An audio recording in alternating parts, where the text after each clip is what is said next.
talk about this. Let's talk about VR games, shall we? Let's start with we'll start with Knock because Knock's here, right? We already talked about it a little bit, but Knock needs PC VR support. It's one of those things that because like the systems like Oculus and Steam VR are so different, it's hard to get like the physics right, and then the frame rate's different, all sorts of different things. But imagine you have people that can advertise your game for free, right? Just by playing it. People are like, oh, what VR games are people playing? It's like, oh, Knock. That'd be great. It'd be cool. Ever since they removed that fancy button on Quest, just go live, ever since they removed that. Because Quest used to have a button where you could just start streaming. You just open up your Quest menu, hit go live, and it would start streaming to your Facebook page. And it was great. And that was a great way to stream Quest games like Knock. I would have used it to stream the Nerf game a little bit.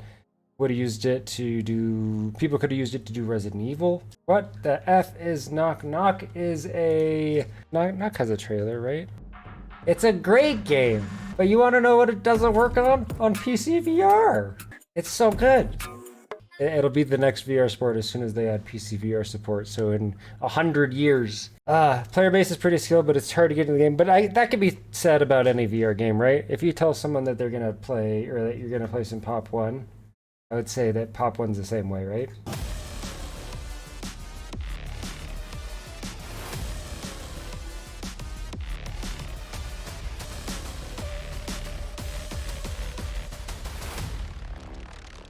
It's cool. It's got cool trailers. Want to know what it doesn't have? It doesn't have PC VR support yet. It doesn't. You get them the tools to make videos for you. To make the videos for you. Also needs fishing. Every game needs fishing. Correct. Knock basically has fishing, which yours fishing for the net. And we'll get to that in a second too. Knock PC VR. Knock's a great game. It just needs PC VR. I'd say that we can come back to Pop 1 in a while. But we'll start with Pop 1 just saying that like it has the same issue with Knock where the people that have played the game and spend a lot of time on the game are gonna be just a million times better than everybody else, which isn't necessarily bad as long as you have the player base to manage it, right? Like Knock having a massive player base, it wouldn't matter if there were people that were 100 times better than you because you'd still, in theory, be against people your skill level. Pop 1's the same way. Where in theory, you know, having that massive skill gap is fine as long as it still players new players with new players, which it doesn't. Pop isn't relevant anymore. Pop is in a weird space right now. Hopefully the update that they come out with in December fixes some stuff, and I'm interested to see what getting rid of Quest 1 support does. We'll hold off on Pop for just a sec. Going back to what Arky said with fishing, let's talk about Zenith, guys. Let's talk about how Zenith was good for a week.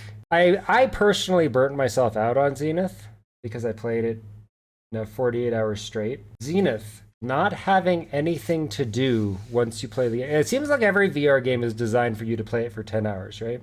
Zenith is designed for you to play through the stuff. It's not made for people that like grind out games, right? Like Pop 1 isn't necessarily designed for people that will just like play Pop 9 to 5 or whatever the case. It can work out because at least it has that multiplayer aspect of the games are going to be a little bit different every time because it's zone shrinking in different spots. Zenith, you run out of stuff to do. And which wouldn't necessarily be a bad thing if the grinding aspects, like the cooking aspects, had like levels. If we remember, yeah, we ended up just trying to like hide everything into the city, and then they fixed that. So let's talk about Zenith and how Zenith you ran out of stuff to do. Now, a game like RuneScape, let's compare it to RuneScape. Games that people are incredibly simple and people put hundreds of thousands of hours into. In RuneScape, you can go back and forth clicking a tree, cutting logs because you want to do fletching or because you're leveling your wood cutting or whatever. But you're still like leveling wood cutting, right? There's still like an XP grind to get you to the next thing. And I don't feel like any VR game has a grind. Is there a VR game that has a grind? Like the closest I can think of, Pop 1's XP grind for skins, but there isn't anything else. Like I guess After the Fall has unlocks. You could unlock like the mods for your guns, and then you can you spend your entire time unlocking the skins for the guns. Rumble, that a VR game? Am I missing something here? It's Earthbending Battle. Let's watch a trailer for this. And what is the grind? Is it just XP or what is it? 1v1. Okay, so we got an earth bending fighting game. Trying to unlock new moves. Okay, fairly new game.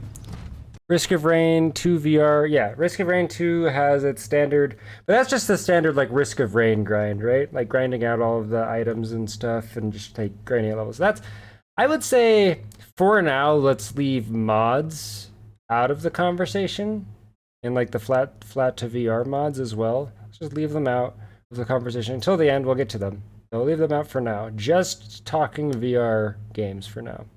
Just from that, like I feel like I'd play like a couple of games and then just be like, okay, I'm kind of bored.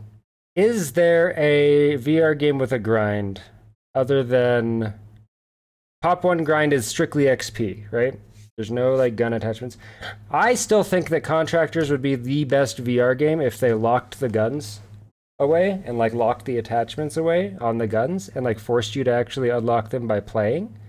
Contractors doesn't lock anything away, it just gives you everything. So I think that is a mistake by Contractors. I definitely think they should lock part of the stuff away, like so you'd be grinding out the guns, kind of like COD, right? Because you'd like even prestige in COD and like wouldn't have your guns and you wouldn't have your attachments, but the grind is what I want. Ghost of Tabor is weird because they're advertising it like Tarkov, but like there's a very strict reason that people go back to playing Tarkov, and it's not just the XP grind, right? Or it's not just the like unlocking better loot and better stuff. The reason people go back to playing Tarkov is because it's a RPG, and then it resets your progress. Tarkov at its core, you level up your character. You get better stamina, you get better accuracy, you get better heal. Like Tarkov is legitimately an RPG. There is an entire stats page where it shows you what level you're on and everything. Fundamentally, it's an RPG game with, you know, kind of battle royale-ish survivability. But there's a grind to Tarkov other than just the loot and just getting labs keys.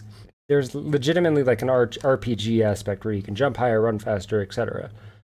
It's something that people that don't give enough credit for. Tarkov has a grind. I would like if Zenith had a grind that actually gave you levels that were useful.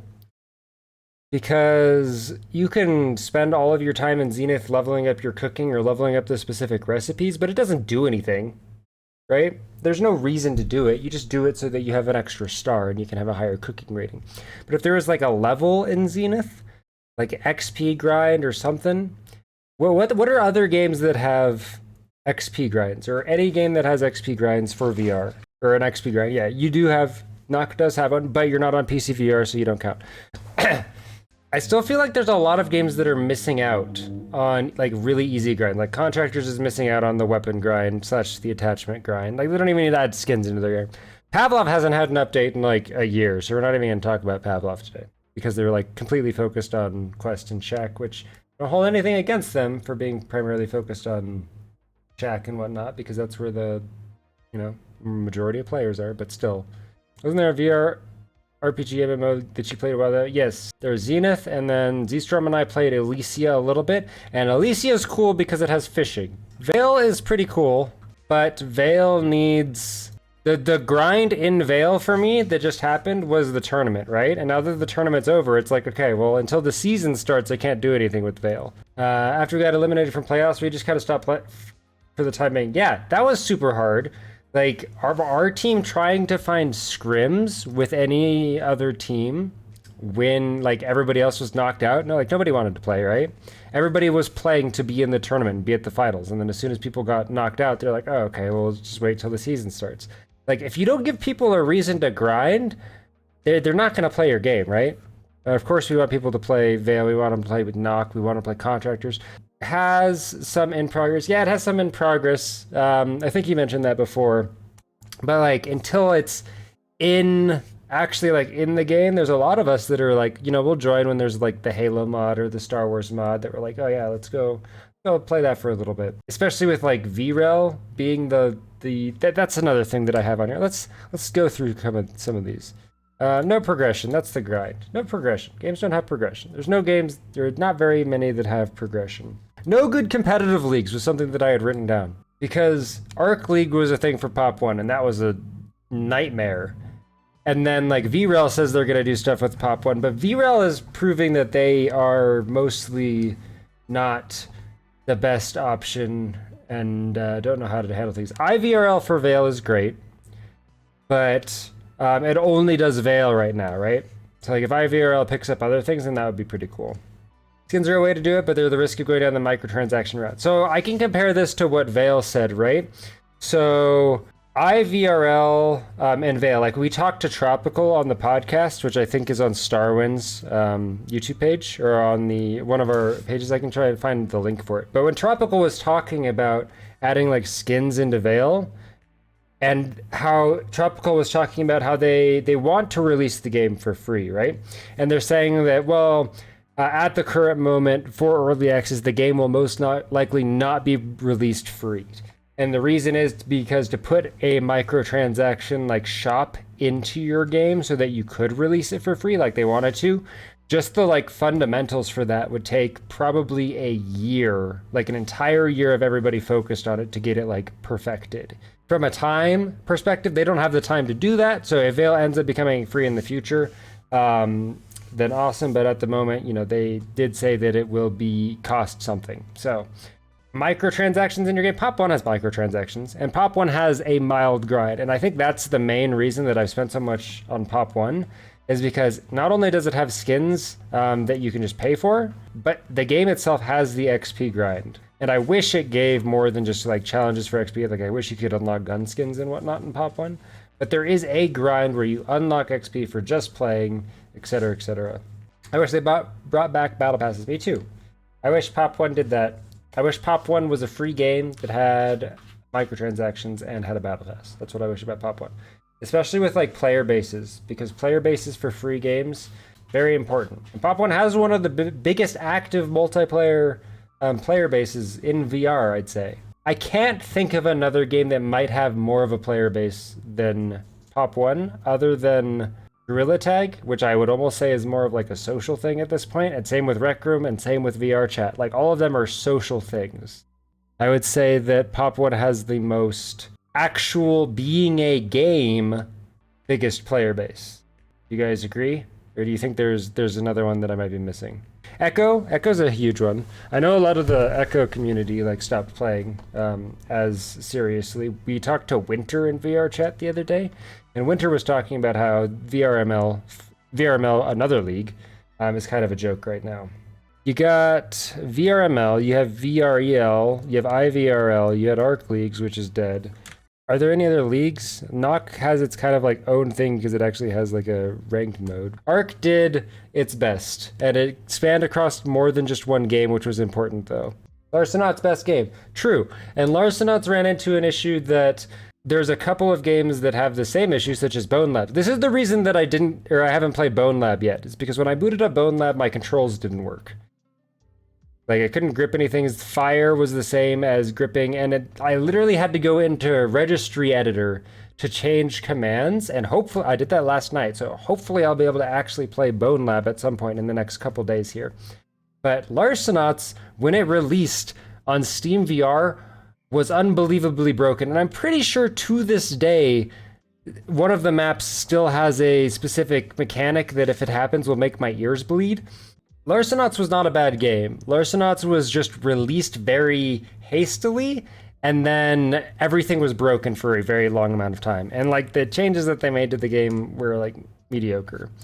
Zenith, we talked about Zenith a little bit already. Zenith was good, and then they removed fast flying, and then they changed. Okay, my main issue with Zenith, and I made a long video about Zenith, it wasn't the fact that Zenith removed fast flying that I hate it. It's just one of the like many things that happened that ended up why I don't like them.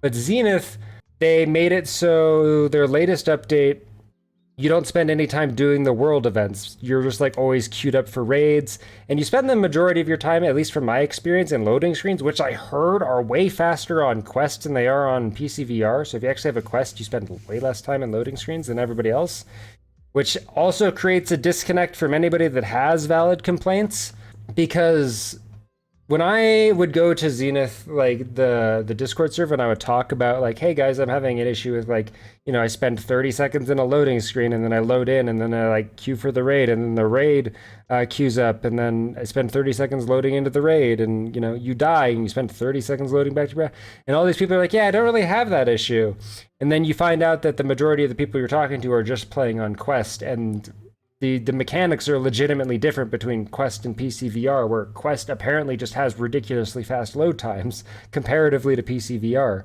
So now there's this disconnect where the players are arguing because they're like, no, you're dumb. That's not a long load time. And you're like, no, I really don't want to stare at a black screen for 30 seconds between, 1 minute playtimes. But the players are arguing because they're having different experiences too. There's not much time to save the pop player base. I think the pop player base is gone right now, but I think they'll come back if something big happens. I don't think the pop player base needs to be saved, to be honest. I think it'll be fine. I think the pop player base, as soon as pop has an update, people will come back to play. I don't think the pop player base is something to worry about. Zenith accidentally invents the best movement in VR and then deletes it. My issue with Zenith removing fast flying is it gave even less reason to actually spend time walking around the overworld after you had completed it. Because before you're like, that area is not too far away, I'll just fast fly over there. And then they removed fast flying, and it's like, okay, well, I'll just fast travel over there, which goes back to my earlier point of spending more time staring at a black screen. More time actually playing the game. And this is something that I talked to some of the Pop 1 devs about. But Pop 1 was talking about how they want to reduce the amount of downtime in their game, which is why it prioritizes getting you into a match quickly rather than getting you into a completely balanced match.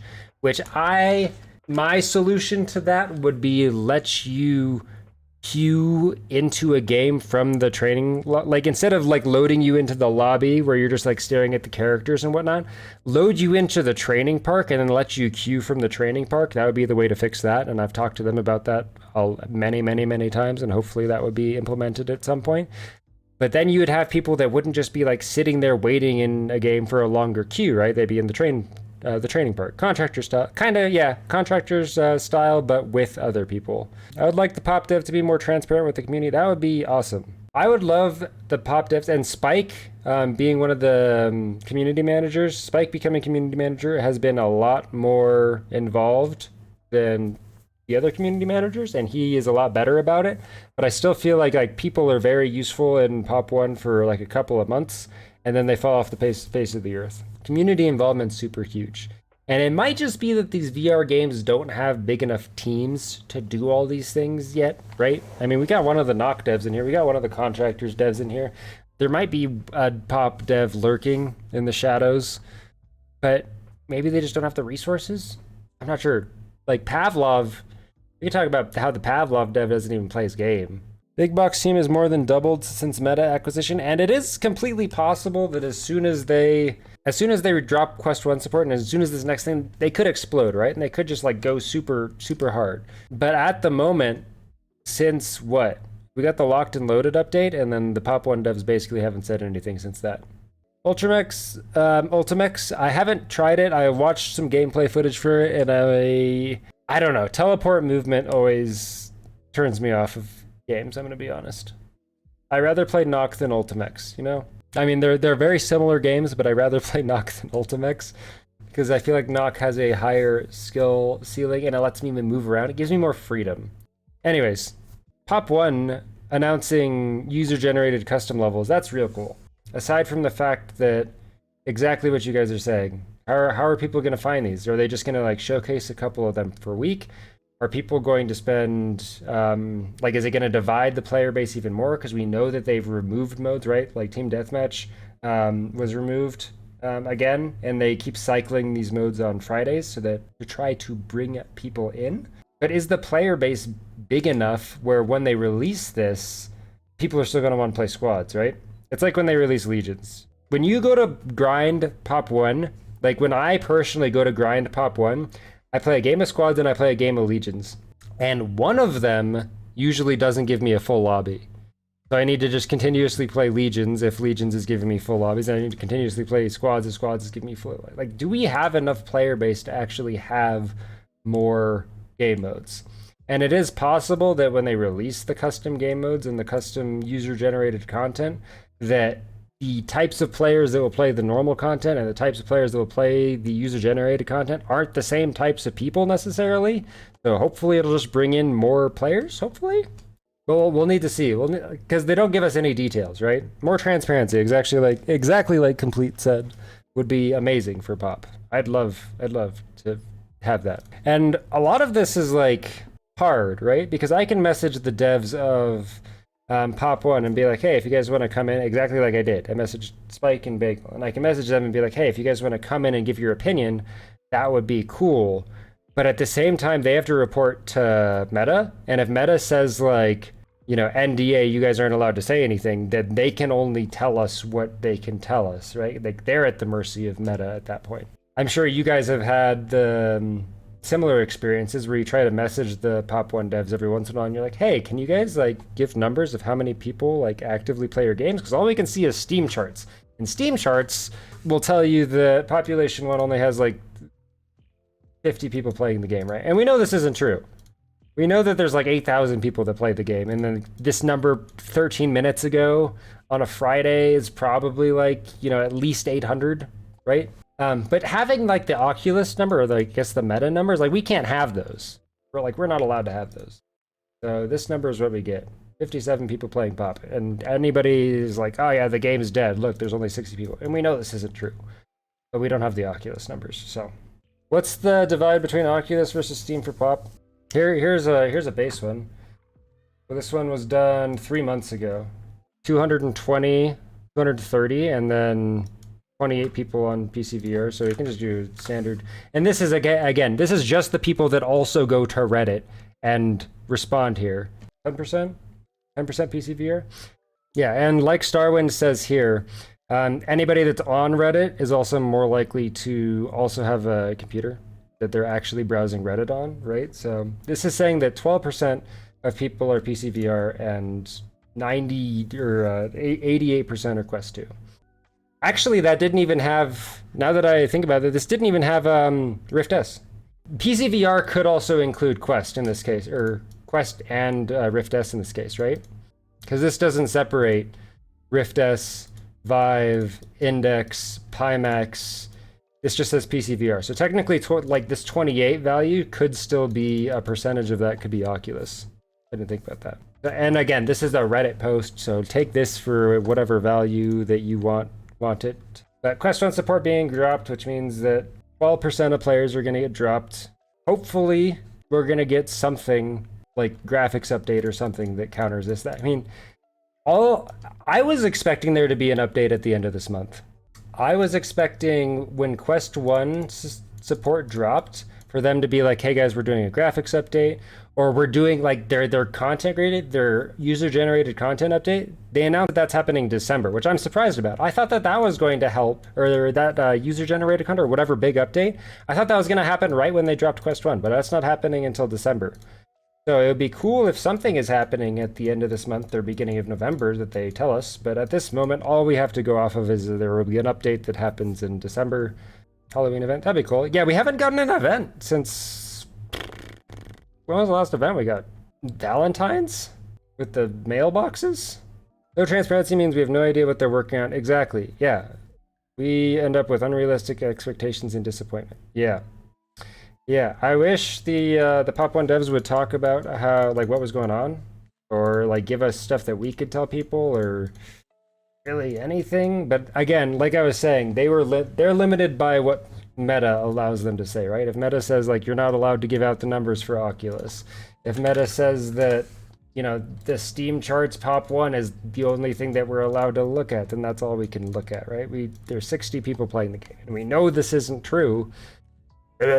I want solos back for Halloween. I would love solos back. Prox chat was one of the best things to happen to Pop, and it is only in custom lobbies right now. But solos, I'm all for bringing solos back for Halloween or something. Which is crazy, because that could even be like a recycled thing, right? It doesn't need to be a new thing. It could just be like, hey, we're bringing solos back for Halloween. Here you go. But whatever. At least Pop 1 has some progression, right? There's not a lot of games with progression. Pop 1 is one of the only VR games with progressions. Competitive leagues, Arc Leagues exist for Pop 1. I didn't like where Arc Leagues went, but at least Arc Leagues had a lot of people in it, and it had a lot of leagues that it ran, and it worked with a lot of people. Pop's focus is a social aspect, and I feel like a lot of VR games are trying to capitalize on that. Veil wants to be a social game. Pop 1 is basically a social game, like Legions being a thing and Team Deathmatch being a thing with all the comms. Let's think about the best, or good intentions, not perfect execution. I would say that is true. Let's talk about the biggest VR games you can play right now. For me as a streamer, if I want to stream a game that'll get viewers, I play Pop 1, because that is what I'm known for playing. But if I wasn't a Pop 1 streamer, the games that I would play would be Beat Saber, and VR Chat, and I guess Rec Room, but whatever. VR Chat, you can also play flat screen, but we're going to include it in this just because a lot of people play VR Chat, and will watch VR Chat. And why will people watch VR Chat and Beat Saber? Because it has camera stabilization. Because the camera's in one spot, it's easy to watch and it's easy to understand even if you don't actively play the game, right? VR Chat is just chatting with people and hanging out. Beat Saber is a rhythm game. Like, you can like the songs that they're playing, and as long as the camera isn't messing up. Pop 1, I don't know if all of you guys know this, but I had Pop 1 montages that I made that I had to remove because they were too complicated for people to understand what was happening. Like, I'd do a sick clip, and then I'd like post the clip, and people would reply, and they'd be like, I don't know what's happening in this clip. Like, I was better off making a montage where it's just me scoping in an op and taking 5 seconds to shoot someone in the chest and be like, oh yeah, that was a cool shot in the guy's chest. And everybody be like, oh yeah, that was a really cool shot. Good job. Like, that was way cooler than like doing a 360 off of a jump pad and shooting someone in the head, because people could understand what was happening. If Pop 1 had live support, or Pop 1 had like a third person camera or something, that would be awesome, but that creates a whole another can of worms. But viewership, being able to just watch a VR game, people being able to watch a VR game and understand what's going on is very, very big. That's why Beat Saber and VR Chat are the biggest VR streamed games, in my opinion. You guys think that that's accurate? Best guess, hope, is that dropping Quest 1 for Pop 1 means we get optimized Quest 2. A new engine, I think that might be too much to ask for, but again, we don't have any transparency, so we have no idea. Most bugs we know are fixed. Haha, good. Guys, are you excited to get stuck in user-generated content, aka they're adding more rocks to the game that you guys can get trapped in. Aren't you guys excited? A roadmap for a VR game is great. Knock had a roadmap. I think they said that PC VR support was coming out in March or May. Anyways, let's not talk about that anymore. Big reason there's viewership, being able to watch and enjoy even if you don't play. Correct. Yeah. So VR Chat and Beat Saber, you can understand what's going on in the game even when you're not there. Like, if you don't play the game, you can still understand what's happening. I'm pretty slow and I can follow a Pop 1 stream. Yes, but you have also played the game. If someone is like going to watch the game and has not played it, it's a very hard, especially with, I would say that live integration is incredibly important for games now. Getting camera stabilization so the camera isn't shaky. Getting a third-person camera is very important so people's heads aren't shaking all over the place while they're playing. Because even going back and watching Pop 1 streams, I'm like, wow, this is kind of hard to watch if I'm like trying to follow it fully. Blaston has the camera and many views, but is scary to watch. I looked into Blaston a little bit because I actually got asked to be a caster for Blaston at one point, and I looked into it, and I said I'd need to play the game quite a bit before I could be a caster for it, so I wasn't comfortable doing it. Need to give that Blaston a little bit more time before I could have an opinion on it. Ready for the new Firewall game? Yeah, when PSVR 2 comes out, that will help out VR quite a bit. Hopefully there's some form of progression. Give us some progression. If Pop 1 had some progression that wasn't just grind out the next golden skin, that'd be great. Give us some like gun skins we can unlock. Give us golden AK. Give us a prestige. Instead of like giving us more golden skins after golden PG, I think they should have let us prestige, and then when you hit 60 again, you unlock the next golden skin. Pop removing ranked mode, I think it's fine. I like the idea of ranked mode, and I think it was all right, but runs into the issue of there is not a big enough player base to have a ranked mode. Even getting into lobbies now, people see the Grand Banana title and they're like, oh, this guy's Grand Banana. Oh, we're going to get messed up. Which to me, that doesn't mean a whole lot, right? Grand Banana to people that play the game a lot, they're just like, oh, okay, whatever. But like Grand Banana to players that just play casually, like take this into account, right? The average VR player probably plays VR for like 3 hours a week, 5 hours a week, maybe. Like us who play like 5 hours a day, or like at times can play 24 hours a day, will go like nuts, right? But like your average VR user, not a whole lot of playing. So when they see that high rank, it's a problem, because when they're playing the game, they will be in lobbies with Grand Bananas, and they aren't Grand Bananas. Like imagine if you went to try to play Apex and you got put in a lobby with Apex Predator, right? Like you already get messed up in Apex in silver lobbies because people have played flat screen games for 25 years. So even like your base player is very good at flat screen games. I went from amazed with VR to addicted to Pop 1 to bored with the whole thing. Worries me that people are having the same experience with VR. I mean, I have probably more hours in Pop 1 than most people. 2,077 hours. So like Pop 1 isn't a bad game. I still love Pop 1. I think it's got a lot of potential. I'm not even burnt out on it right now. Like, I could go play Pop 1 right now and it'll be fine. My main issues is if I'm playing a game on stream that I want to like have people on my team to chat with, and I don't think that's necessarily fair, because a 3-stack of like high-level players in Pop 1 isn't fair. I still think Pop 1 should have 2 queues, one that's and this is what I told them to do with ranked, and I know they're not going to listen to absolutely everything I said, but I thought that ranked mode should be either solos or duo queue only, and then if you wanted to play in a stack of 3, you would have to go play unranked. That was my personal opinion, because I feel like if you get a full 3-stack in Pop 1, the game becomes unfair for everybody else playing. It's really hard to deal with the full 3-stack, especially if they know what they're doing. What's pissing me off is getting constant matches with full teams of Grand Bananas that are like X4, X6. But the issue is being able to queue with, as a full 3-stack. Is there a VR Overwatch style? There was. It was called Larcenauts. It died because, I don't know, Complete Guarantee might be able to add more about why it died. Personally, for me, it died because at launch, the support for PC VR was absolute garbage. That was my opinion. Played PAV for the first time in over a month, and S&D is brutal. Right? The skill gap in VR games is becoming absolutely nuts. Larcenauts 2 broken on release. Okay, that was my opinion as well. Do you think there's anything else about Larcenauts that prevented it from being a good game? For me, it was the fact that it was broken on release. And the fact that it rewarded you for playing more. Because imagine like the normal skill gap, not only at release was broken on PC VR, but it had a mechanic into it that I really, really, really, really hated. Which was, it rewarded you with, what were they, slates? For playing more. So your character would literally do more damage if you played the game for longer. Which, I'm going to compare this to Call of Duty Modern Warfare, because that's probably the best grind game, or Call of Duty in general has the best grind. Like you unlock guns, you unlock gun attachments, you unlock gun skins, and then you can prestige if you want to do it again, right? The guns are good, and there are certainly guns that are better than other guns, but like usually you can like even that out with like attachments and stuff on the crappier gun. But in Larcenauts, you legitimately did more damage, or ran faster, or healed faster, or had more dashes if you played the game more. So not only are you now dealing with the skill gap of new players getting into games with players that have played the games a while and are just better by default, but the people that have played the game a long time are now stronger than the new players. So there was no reason for anybody to keep playing the game. My issue with Larcenauts mainly was on release, it was unbelievably broken. Pop hitboxes are so broken, there's a reason they're called big bugs. The slates you got were random, but you could also get a shit one. Oh yeah, I remember playing Larcenauts. I had a decent amount of hours. It was a non-zero amount. 30 hours in Larcenauts. But I remember I still didn't have the mushroom guy, the fist guy. I still couldn't fist people. Like, I hadn't unlocked him.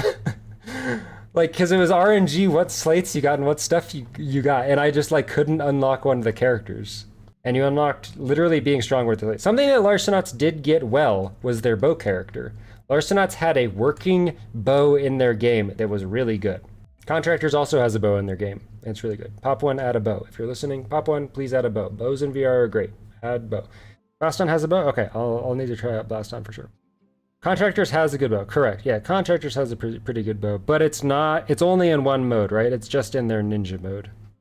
Let's go back to Zenith. Okay, let's talk about Zenith again for a sec. Zenith sucks. All right, moving on. All right, next game. Into the Radius. Into the Radius is a really good game.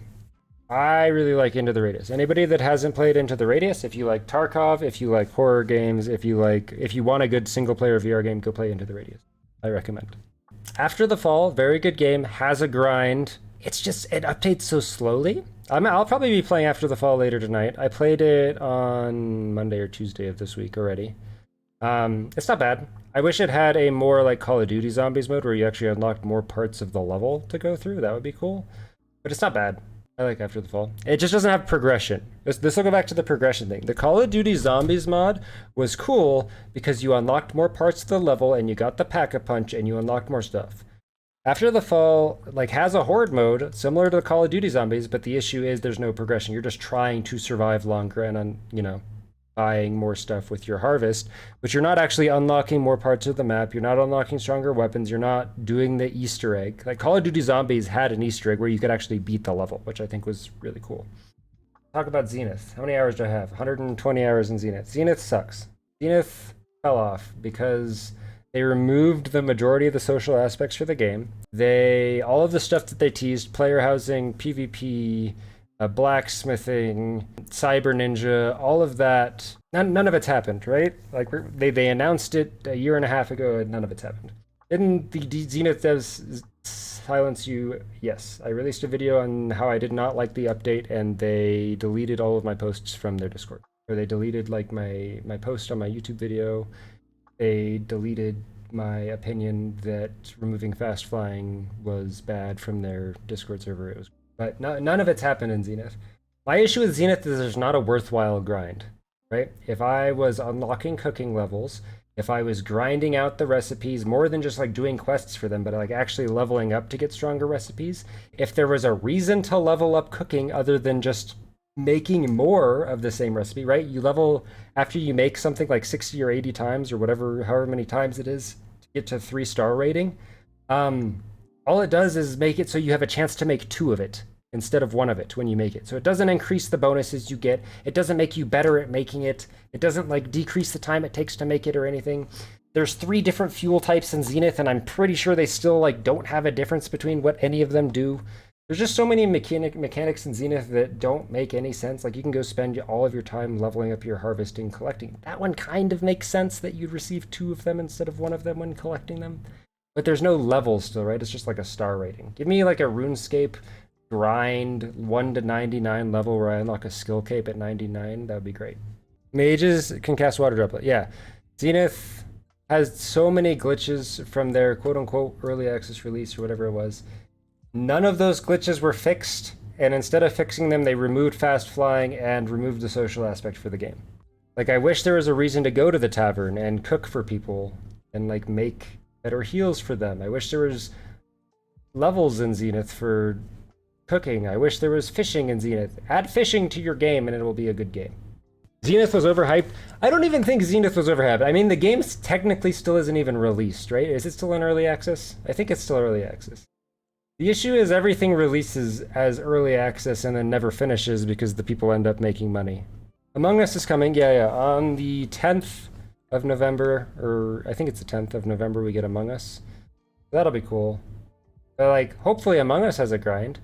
The worry for Among Us, so the Pop 1 devs, when I talked to them, talked about how like having someone just sit in VR and do nothing, it's very hard to convince them to keep playing your game, right? That's why Pop 1 tries to get you into lobbies quickly rather than like give you balanced lobbies, because it doesn't want to have you just sitting there waiting for 6 minutes to get in a more balanced lobby when it could have you be playing the game and then you're gonna probably statistically spend more time playing. Now the issue with Among Us is after you're dead, hopefully as a ghost you can still do tasks and stuff so that you have something to do while dead.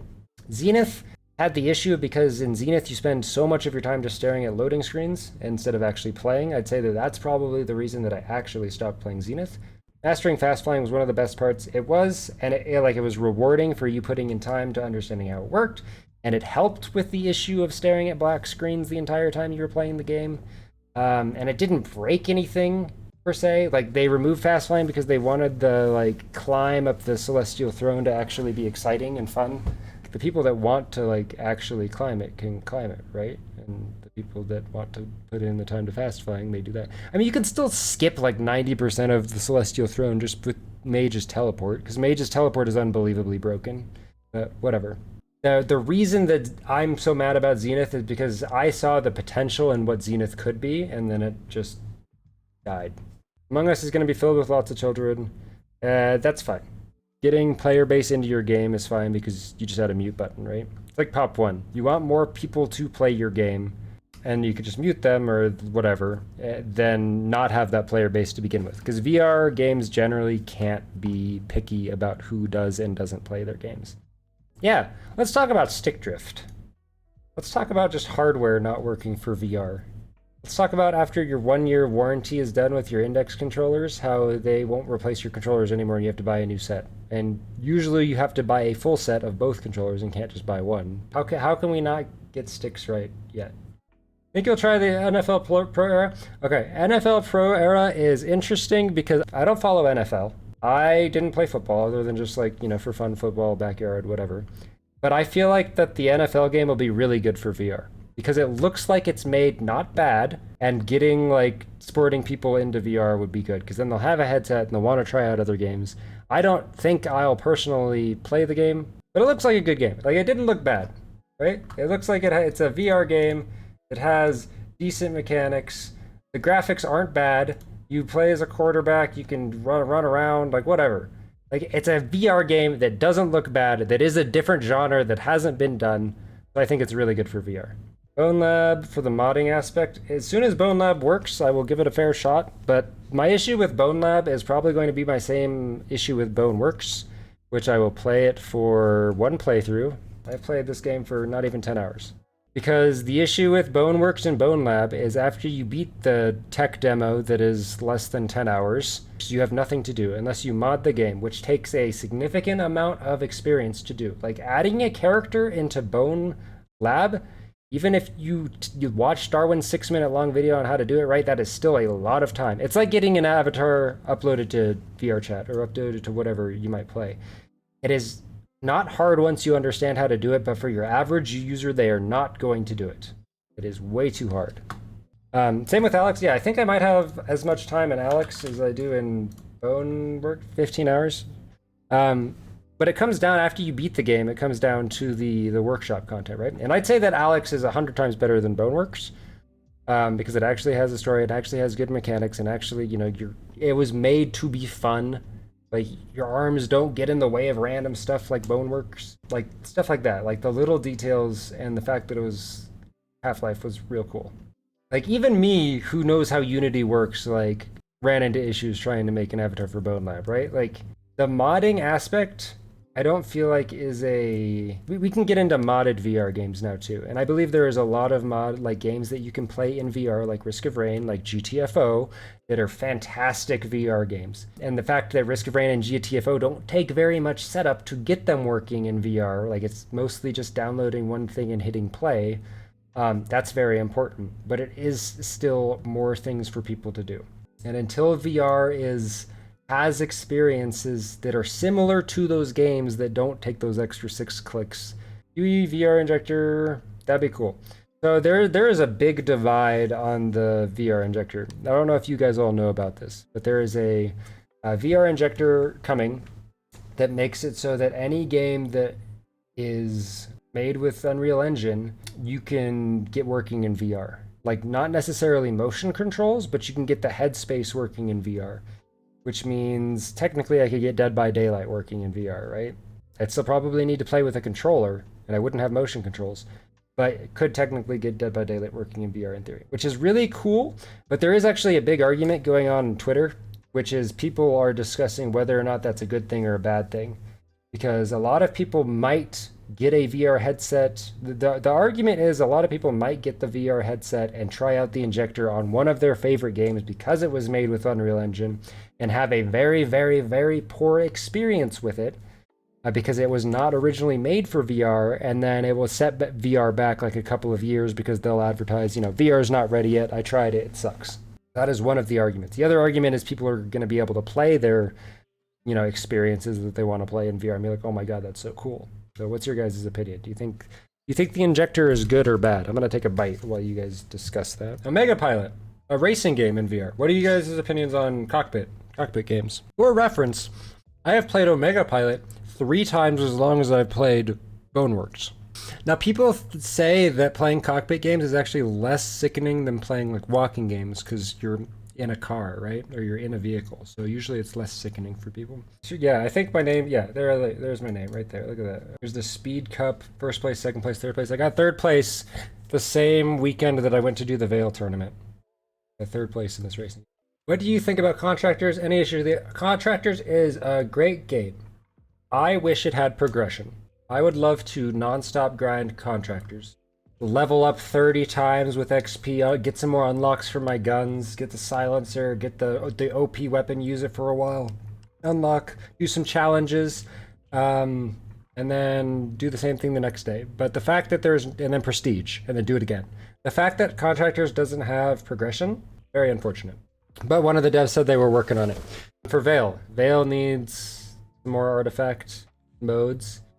But if you think about your average player, right? Your average VR player isn't competitive. This is one of the issues that we ran into with talking to the devs about competitive, right? Because we are trying to balance the game. We wanted them to nerf the Seiko, buff the Seiko, nerf guns, buff guns for competitive play. The issue you run into with Pop 1 is that only like 0.1% of the player base is competitive. And out of like 200,000 people, it's not worth balancing your game towards that competitive player base because you turn off too many of the casual players from your game. Artifact, you want 7 maps for you guys, for the competitive players. But your average player is probably going to spend time in the team deathmatch mode. They're probably going to spend time... They said that there's going to be a capture the orb mode coming soon, and then oddball as well, right? So those modes are probably going to be what people spend the most time in, as opposed to Artifact. Artifact will be the competitive mode, but your average player will probably be playing the casual modes, right? Split the player base with the rank mode. See, Pop 1 did that, T. Pop 1 released ranked mode in their game back in, when was that? June? It split the player base so hard where people, like the casual players, stopped playing because they were still getting in lobbies with the high level people, and then they'd even like back out of lobbies, and like you'd get smaller lobbies because people wouldn't want to play with the higher level players. You'd have like people yelling at each other because their teammates are lower rank. Like there's not enough player base in these games, and I'd say that Pop 1 has the biggest multiplayer player base. Thank you for 100 bits again. But I'd say that Pop 1 has the highest multiplayer player base out of just about any VR shooter. Pop 1 needs more gameplay. Yeah, I wish there was some sort of creator help, like people watching the streams watching Twitch streams got a cool skin or something, like they'd get a game key, like you could get codes of the game, like any sort of support for streamers would be super big. The Veil said they want to add a mode similar to like Halo 3 Forge mode, right? So like Pop 1 is essentially adding that. They're adding a mode that gives you a bunch of assets and you can go make your own game mode, make your own maps, which I think is cool, but will it split the player base too much for people doing that and the people actually trying to play the game? Will you be able to actually get into a full lobby, or was everybody just going to be like, is there going to be one person in 18 different custom rooms instead of like 18 people in one lobby? Veil. The Veil, going back to Veil. Veil's getting skins. Veil's getting Forge mode at some point. Veil has the money to make some tournaments, and they're doing a season in mid-January. So hopefully Veil takes off. I'm hoping that. Pop 1 is missing that. They need to talk with community. I'm sure that the reason that Pop 1 doesn't talk with the community is because they had a period of time where they did, right? And then they got bought by Meta. And I don't think them being bought by Meta was a bad thing, but I think that Meta put a lot of rules on what the devs can and can't do. Like, I think if the devs could tell us things that they would, but Meta's like, yeah, no, keep this under wraps. Like, big boxes under an NDA for their own company is what my theory is. No such thing as make everyone happy, but all games should focus on bugs or things that are not balanced. They shouldn't really wait for their plan update to release. But, okay, so there's a reason that they have to do that, Kedid. Like, there's a legitimate reason that games can only update so often. I can use the example for PlayStation, because I know how PlayStation works a little bit. When you release a game for PlayStation, you are only allowed to update your game every 2 weeks. There's like a specific Tuesday that you're allowed to update your game on. And when that game is released, if you want to do an update outside of the schedule to like 2 weeks, then you need to pay like a crap load of money to do so. So you are limited by the overarching company. And I'm sure that Meta is the same way, where Meta is like, you can only update your game so often. The reason that PlayStation has it in place is so that people's games aren't updating like every other day with like bug fixes, because people's internets actually can't handle that, right? They have to cater to your more general casual players and whatnot, but they have like timelines where they're allowed to update and actually release stuff. In the first month or year, we got an update every month. So in the first like year of Pop 1, almost, they updated, I'd say the first like 7 months, they updated every week. And that was one of the reasons I liked the game so much. But that was also before they were like bought by Meta and all that and had to follow the rules. So after getting bought by Meta, they might have more rules that they need to focus or like do and whatnot. So we've talked about Pop 1, we've talked about Zenith, we've talked about contractors. VR needs Team Fortress? Yes, I agree. I think that a Team Fortress game for VR would be great. Pistol Whip, Beat Saber, rhythm games. There's a lot of rhythm games in VR. No Man's Sky works in VR, that's pretty cool. Do copy, pretty good, like Keep Talking and Nobody Explode games, but only takes 2.3 hours to beat it. Larcenauts, whoops. Passed on, haven't played it yet. Ooh. Ooh. Ooh. Ooh. Talk about mini golf. Pretty good, casual game. Demio, pretty good game. Legendary Tales, not bad. Zero Caliber, good, but only 4 hours long. Into the Radius, pretty damn good. I mean, I'd be playing this one more, especially since it's October. The Breachers game, when that comes out, that'll be exciting. This one's supposedly similar to Rainbow Six in VR, so we'll need to see how it actually plays out.